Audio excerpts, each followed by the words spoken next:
Ketemu lagi dengan saya di cerita horor seru. Kali ini saya akan coba bercerita tentang kisah angker di Gunung Gede Pangrango. Oke, langsung aja masuk di ceritanya. Waktu itu di tahun 2001, kami masih kuliah di Jogja. Kegiatan mapala kami berencana untuk naik ke Gunung Gede Pangrango yang terletak di Jawa Barat. Sorenya saat di lereng gunung turun hujan gerimis yang membuat kami lebih menggigil kedinginan dan terpaksa menginap di pos kandang batu. Pendaki biasanya menginap di pos kandang badak. Situasi pos kandang batu seperti namanya, banyak batu besar-besar, ada juga batu kecil, dan ada tanah lapang kecil yang dikelilingi oleh pohon cemara. Dan di situ ada pondok kecil tempat pendaki duduk berteduh dari kayu setinggi setengah meter. Saat malam, aku sama satu orang kawan merasa ada yang gak beres sama tempat itu. Kami merasa ada bayangan berkelebat di belakang pondok, terus merasa sedang diawasi dari dalam hutan. Kami berdua ribut soal itu, tapi kami ditegur keras oleh senior kami yang mengira kalau kami menakut-nakuti tim cewek di situ. Diputuskan tim cowok tidur di pondok dan di depan pondok tim cewek tidur di tenda yang kami bawa yang tentu saja lebih nyaman. Teman kami Herman yang sudah terkenal memiliki indera keenam ditugaskan untuk menjaga dari luar tenda cewek. Dia hanya duduk bersila membelakangi kami yang sedang asik mengobrol, ditemani cahaya lilin. Sayup-sayup terdengar Herman mengaji, dan kami anggap biasa karena cuma Herman di antara kami yang paling taat beribadah. Di kegelapan malam, kadang-kadang aku senter Herman yang posisi duduk, masih bersila dan masih mengaji. Dan aku masih ingat Herman berhenti mengaji dan tidak terdengar suara-suara lagi kecuali suara pohon-pohon yang tertiup angin. Setelah beberapa lama, aku heran. Setiap senter aku arahkan ke Herman, posisi duduknya masih sama membelakangi kami dan tidak bergerak sama sekali, masih duduk bersila. Karena heran, aku bersama senior mendatangi Herman sambil memanggil namanya.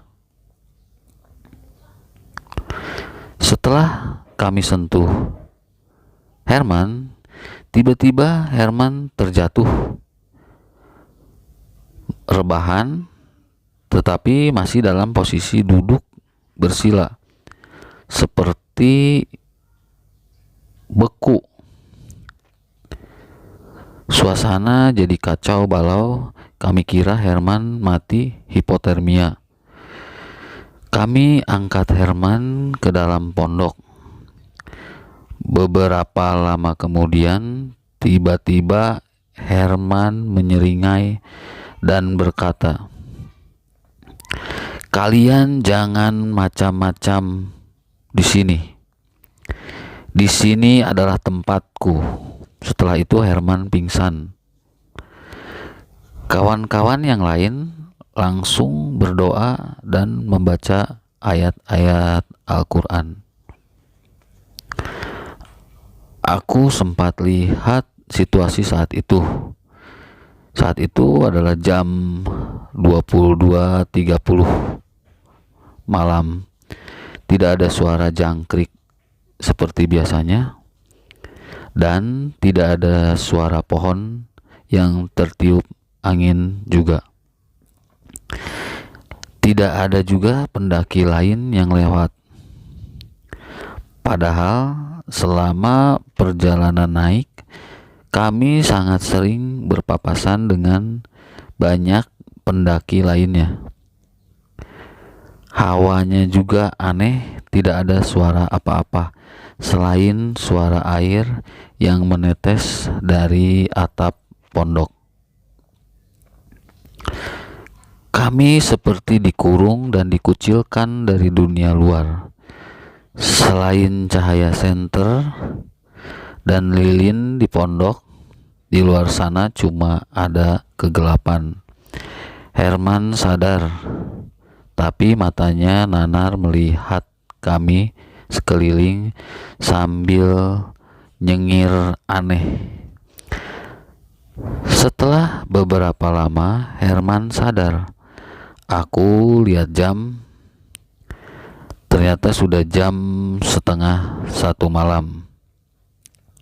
Ada suara jangkrik, ada juga suara pohon yang ditiup angin. Yang pasti keadaan seperti normal lagi, seperti biasanya. Terus tiba-tiba ada pendaki lain lewat yang tadinya tidak ada. Padahal kami baru saja mengalami kejadian menakutkan, tetapi mereka tidak tahu. Sampai kami menjalani pendakian, Herman tidak pernah mau bercerita apa yang telah terjadi. Baru setelah turun gunung, barulah ia cerita bahwa semenjak dari air terjun panas, kami sudah diikuti oleh jin yang tinggi, besar, dan hitam. Saat kami makan malam, katanya, jin itu berdiri persis di dekat tungku di pinggir hutan. Dan saat Herman sendirian jaga tenda cewek sambil mengaji, baru makhluk itu mendatangi Herman. Kalian ingat waktu Herman tiba-tiba berhenti mengaji malam itu? Jin itu membawanya ke keraton gaib yang besar. Jin itu katanya meminta satu tumbal di antara kami, tetapi Herman menolak, dan terjadilah perkelahian Herman dan jin itu. Di tengah-tengah perkelahian itu,